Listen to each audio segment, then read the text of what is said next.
Hi, everybody. Welcome back.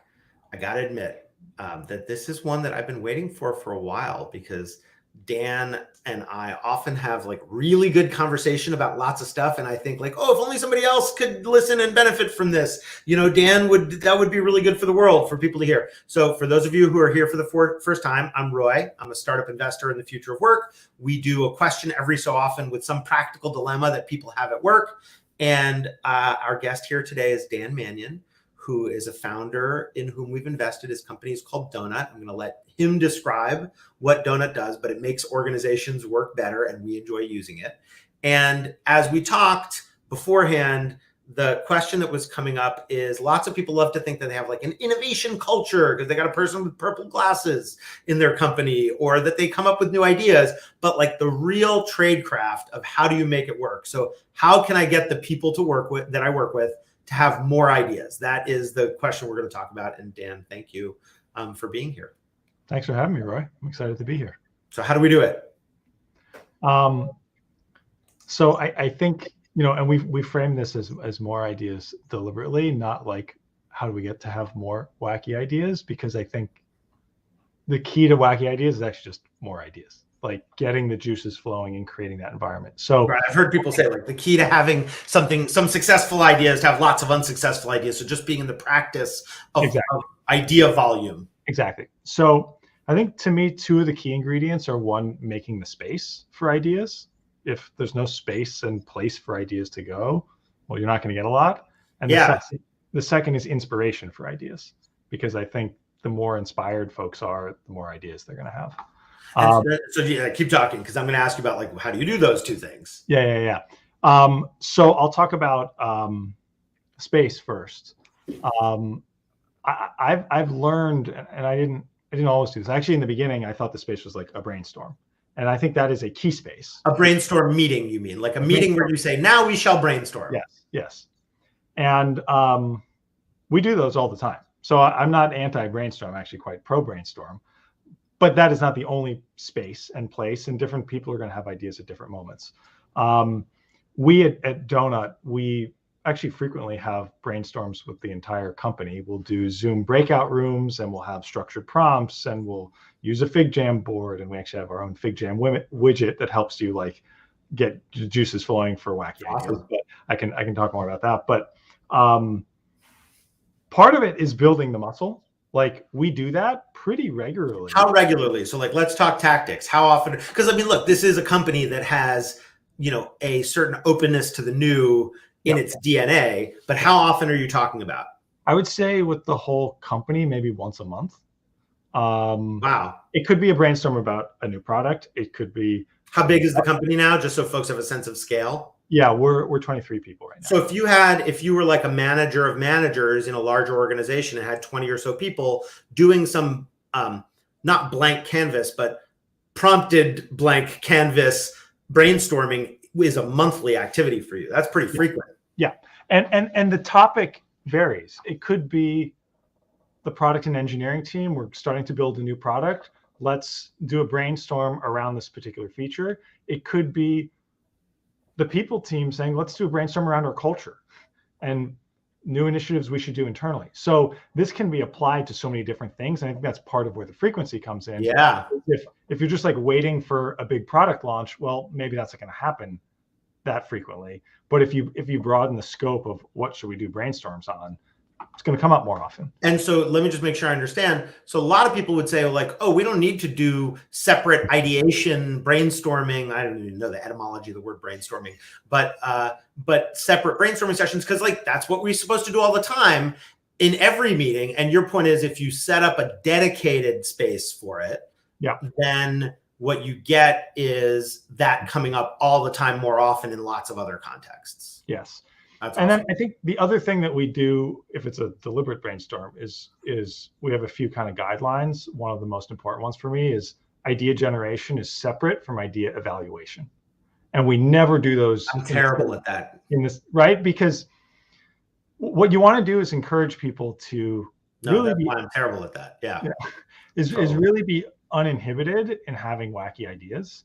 And I actually deliberately sometimes try to model that by trying to have the most outlandish absurd ideas. Well, that's important, because I was going to ask you, like, how do you get away from power dynamics where the junior people feel like the more senior people are judging them, and let alone, I mean, here we are, two white guys talking to each other about how to create a safe for wackiness. How do you try to create a feeling of safety that's inclusive for people? And so part of it is by role modeling, it sounds like. Part of it is role modeling. Part of it is, if it's the whole company, we're doing breakout rooms. I mean, in the beginning we didn't because we were smaller, but then at some point we realized, okay, a group of 3 or 4 people can get the juices flowing in a way that 23 people can't. And that's really important. So we'll spend 15 minutes in those subgroups. I love that. We mix up who does it with who, and we try to have customer facing folks with product folks. But you're intentional about who is, I mean, Donut's product matches people, and you should feel free to weave in what Donut's product does, just so people know. But you are intentional about both the size and the composition of those groups to try to get more voices. Right. Exactly. Size, composition, and over time mixing them up. So Donut helps teams get better connected, and we have a Slack integration that helps folks run coffee roulette, mentorship programs, DEI discussion groups, all sorts of things. So we're all about connecting folks, especially folks that don't necessarily work super. I love that. And so just to make sure to get back to your second big area, if the first one was created to a dedicated space, and you should feel free to interrupt me right back and say, like, I didn't get to finish that. The second you said, I think, was inspiring people. Yeah. And so what did you... So let me say one more thing on the space, just as like the polar opposite example. Like, we have an ideas channel in Slack that's just like anybody with an idea at any time can post. How often, real talk, how often is somebody posting into that channel? Is that like once a month that person that everybody forgot might have an idea says, we should have chocolate donuts today? Or is it more like 5 times a day somebody does something? How used is that? The ideas one, less than daily, maybe less than weekly. Okay. But however, so it's an occasional, it's a known space where you can do it. Yeah. However, perfect segue to the inspiration. We also have a customer feedback channel that anybody will post a snippet. It could be from a support ticket, somebody had a request or had a piece of feedback. It could be a designer doing a user interview, post something they learned.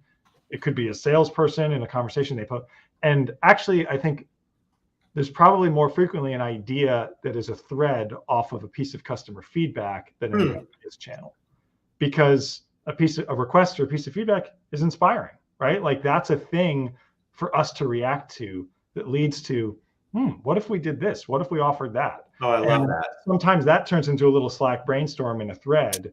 And the fact that that raw material is just being shared with everybody and accessible to everyone is, to me, I love that. Yeah, I mean, what that makes me think is, in our own Slack setup, we have, I think, a channel, maybe we don't use this one anymore, but it was called like background or reading. And then it just turned into the kind of things where like, well, the audience for that channel is the same as the audience for everything general. So let's just put it in our general lobby. And what's missing from that is some priming on what you're supposed to do with that thing. So if the idea is that it's supposed to be inspiration for new ideas, then that's missing. And it's just an interesting idea. I mean, I love that way of thinking about it. Anything else you want to share on how you inspire folks? I mean, I think the other 2 things inspiration wise are, I mean, just other forms of customer input. So like, if we were going to do a brainstorming session, not infrequently, we'd start it with somebody who's been talking to users about that problem, showing a video clip from a user interview. Or I love that. Yeah. Video clips, I think, are extremely impactful for the whole team to just like hear in a customer's voice, this is the challenge I'm having. This is the problem I'm having. So like that user inspiration up front to understand the problem. And then I think the other thing, which we created a widget in FigJam to help with this, that has like a bunch of little kind of like exercises, one of which actually, as an example, is called Wild Ideas Only, where it's like a little 30-second brainstorm prompt where the goal is to just come up with the wackiest thing you can. I love that. There's another one called Alternate Uses, where it's like brainstorm alternate uses for a shoe. Like anything, like what can you use do with a shoe? Like, could it be a flower pot or whatever? Just to like get be in the habit. And also it feels like it's something that's safer, because if it's not directly about your job, then your job's not at stake. Your assessment of performance in your job isn't at stake if you're talking about, I don't know, like favorite saying for a Valentine's card or something like that. I'm just looking at my unused Valentine's cards for my wife. I did give her one, but I'm looking at the unused ones sitting on my desk. I love that. I think that's great, and presumably also fun for the people involved, like, and fun for you to get to do that. I mean, I think that's to the inspiration point. I think brainstorms are probably more successful when people are having fun with them. Yeah, for sure.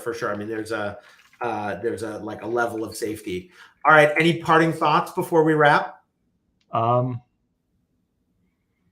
think just like, I think that's great. So for folks who are watching for the first time, this is not advice, because neither Dan or I is saying what anybody else should do in their context. You're sharing your experiences. And if you want to see past questions that we've answered, you can go to thisisnotadvice.work. What's the URL for Donut, Dan? Donut.com. Donut.com. Bravo on getting it. The fact is that we're all still learning our way, especially in this remote and hybrid environment for office work, let alone people in other, deskless settings. So the quest continues to understand and think